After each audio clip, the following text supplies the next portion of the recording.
ഇന്നത്തെ ഇതൊരു day in my life അല്ല, ഒരു 10 to 10 24 hours എന്തൊക്കെ നടന്നെന്നുള്ളതാണ്. അപ്പോൾ നമ്മൾ ഉമ്മൽ ക്വീനിൽ നിന്ന് വരുന്ന വരവാണ് കേട്ടോ. നേരെ എവിടെയിലേക്കാണ് പോയത്. 24 hours ഓപ്പൺ ആണല്ലോ. ഇവനാണ് ചിത്തൂട്ടൻ, അമ്മയുടെ അനിയത്തിയുടെ മോനാണ്. അവൻ്റെ ബർത്ത്ഡേ ആണ്. അപ്പോൾ നമ്മൾ ആദ്യം കുറച്ച് ഗ്രോസറി ഷോപ്പിങ്ങും അല്ലെങ്കിൽ ചില ഷോപ്പിങ്ങിനൊക്കെ ആയിട്ട് എവിടെയിൽ കയറി 1 മണിക്ക് അവിടുത്തെ തിരക്കാണ് ഈ കാണുന്നത്. അങ്ങനെ നമ്മൾ നേരെ വീട്ടിലേക്ക് വന്നു, ഡിന്നറൊക്കെ കഴിച്ചു, ഫുട്ബോൾ കളി കാണാൻ തുടങ്ങി. നോർവേ ഇംഗ്ലണ്ട് കളി കണ്ടു. അതിനുശേഷം നേരം വെളുത്തു അർജൻറ്റീനയുടെ കളീൻ്റെ ഇടയ്ക്ക് സ്വിറ്റ്സർലൻഡിൻ്റെ ഒരു ഗോൾ മാത്രം എനിക്ക് മിസ്സായി, എൻ്റെ കണ്ണൊന്ന് അടഞ്ഞു പോയി. ഇതിൻ്റെ ഇടയിൽ മാർട്ടിൻ പോയി ഉറങ്ങി കേട്ടോ. ഞാനും ജിത്തോട്ടനുമാണ് കളി കാണുന്നത്. അവനും ഇടയിൽ ഉറങ്ങി. പിന്നെ ബ്രേക്ക്ഫാസ്റ്റൊക്കെ കഴിഞ്ഞ് നേരെ ലുലുവിലേക്കാണ് പോയത്. ലുലു ലോട്ടിലും പോയി. പിന്നെ നമുക്ക് ഗ്രോസറി കുറച്ച് സാധനങ്ങളും മേടിക്കാനുണ്ടായിരുന്നു. ജിത്തോട്ടിന് മാത്രമല്ല കേട്ടോ, മാർട്ടിനും ഡ്രസ്സൊക്കെ എടുത്തു. ഞാൻ ഡ്രസ്സൊന്നും എടുത്തില്ല, പകരം ഇങ്ങനത്തെ ക്യൂട്ട് ഐറ്റംസ് ആയിട്ട് എടുത്തത്. ഒത്തിരി കളക്ഷൻസ് ഉണ്ടായിരുന്നു. നമ്മുടെ കൊറിയൻ വൈബുള്ള ഒരുപാട് തിങ്സ് അവിടെ ഉണ്ടായിരുന്നു. ഒരു ദിവസത്തെ കണ്ടന്റിനുള്ള സാധനങ്ങൾ അവിടെ ഉണ്ടായിരുന്നു. പക്ഷേ എല്ലാം ഒന്നും എനിക്ക് കവർ ചെയ്യാൻ പറ്റിയില്ല. പിന്നെ ഞങ്ങൾ നേരെ ബോട്ടിലിൻ്റെ സെക്ഷനിലേക്ക് പോയത്. ഞാനെടുത്ത ബോട്ടിൽ ഏതാണെന്ന് ഗസ് ചെയ്യാമോ? ഈ ഒരു ഫ്രെയിമിൽ അതുണ്ട്. പിന്നെ മാർട്ടിനെയും ചിത്തുണ്ടെന്താ ഈ ഒരു ബോട്ടിലാണ് എടുത്തത്. പിന്നെ നമ്മൾ അവിടെ നിന്ന് ഹൈവിൻ്റെ ഹണി കേക്ക് ആട്ടോ ബർത്ത്ഡേ കേക്കായിട്ട് സെലക്ട് ചെയ്ത്. ഒത്തിരി കേക്കുകൾ ഉണ്ടായിരുന്നെങ്കിലും നമുക്ക് ഈ ഒരു കേക്കിനോട് ഒരു പ്രത്യേക ഇഷ്ടം തന്നെയാണ്. അങ്ങനെ അതിൽ പേരൊക്കെ എഴുതി വാങ്ങിച്ചു.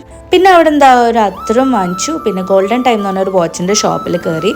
അത് ആക്ച്വലി അൽവാദ ലുലുവിൻ്റെ ഉള്ളിൽ തന്നെ ഗ്രൗണ്ട് ഫ്ലോറിലാട്ടോ വരുന്നത്. ഒരുപാട് കളക്ഷൻസ് ഉണ്ട്.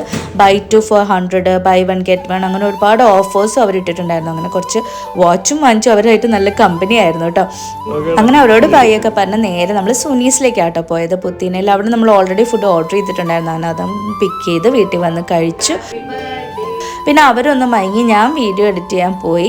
അവരെന്ന് വെച്ചാൽ മാർട്ടിനും ജിത്തോട്ടിനും. പിന്നെ നമ്മളിതാ നേരെ പോയത് റാസഖൈമ പള്ളിയിലേക്കാണ് കേട്ടോ. അപ്പോഴേക്കും രാത്രിയായി. അവിടുത്തെ മാസം കഴിഞ്ഞു നമ്മൾ എത്തിയപ്പോൾ. പിന്നെ അവിടെ കുറച്ച് നേരം പ്രാർത്ഥിച്ചു. പിന്നെ പ്രാർത്ഥനയൊക്കെ നമ്മളൊരു പേപ്പറിൽ എഴുതി. എനിക്ക് ഭയങ്കര ഇഷ്ടം ഇങ്ങനെ എഴുതി വെക്കാൻ. എല്ലാവർക്കും വേണ്ടി പ്രാർത്ഥിച്ചിട്ടുണ്ട് കേട്ടോ. പിന്നെ ഞാൻ ഇറങ്ങുമ്പോഴേക്കും നോക്കുമ്പോൾ ഇവരെവിടേക്കോ അലിഞ്ഞു തിരിഞ്ഞ് വരുന്നുണ്ടായിരുന്നു. പിന്നെ അവരുടെ കൂടി നേരെ മാതാവിൻ്റെ അടുത്തുനിന്ന് പോയി നമ്മൾ കുറച്ചും കൂടെ പ്രാർത്ഥിച്ചു. പിന്നെ തിരി കത്തിക്കാൻ ചെന്നപ്പോൾ ക്യാൻഡിൽസൊക്കെ തീർന്നു. പിന്നെ അവിടെ നല്ല പീസ്ഫുൾ ആണ്. എനിക്ക് ഭയങ്കര ഇഷ്ടം അവിടെ ഇങ്ങനെ ഇരിക്കാനും. ന്യൂ ഇയറിന് നല്ല രസമാണ്. പിന്നെ ഉമ്മൽ ക്വീനിലെത്തി. അവിടെ നിന്നൊരു കോഫി വാങ്ങിച്ചു. ജിത്തോട്ടിൻ്റെ വർക്ക് പ്ലേസിൻ്റെ തൊട്ടടുത്ത് തന്നെയാണ് കേട്ടോ. അങ്ങനെ ഒരു കോഫി കുടിച്ചിരിക്കുമ്പോൾ അമ്മ വിളിച്ചു. കസിൻ ചേച്ചി കുവൈറ്റിന് പോയിരുന്നു. അപ്പോൾ അവരും കോഫി കുടിക്കാൻ ഷറാണ ഭവനിൽ കയറിയത്, ആ കൊച്ചിൻ എയർപോർട്ടിൻ്റെ അടുത്ത്. അങ്ങനെ അവരോടൊക്കെ സംസാരിച്ചു. പിന്നെ ജിത്തോട്ടിൻ്റെ വർക്ക് പ്ലേസ് എത്തി. അവനവിടെ ഡ്രോപ്പ് ചെയ്തു. അവനൊരു ഹാപ്പി ബർത്ത്ഡേ വീണ്ടും പറഞ്ഞു.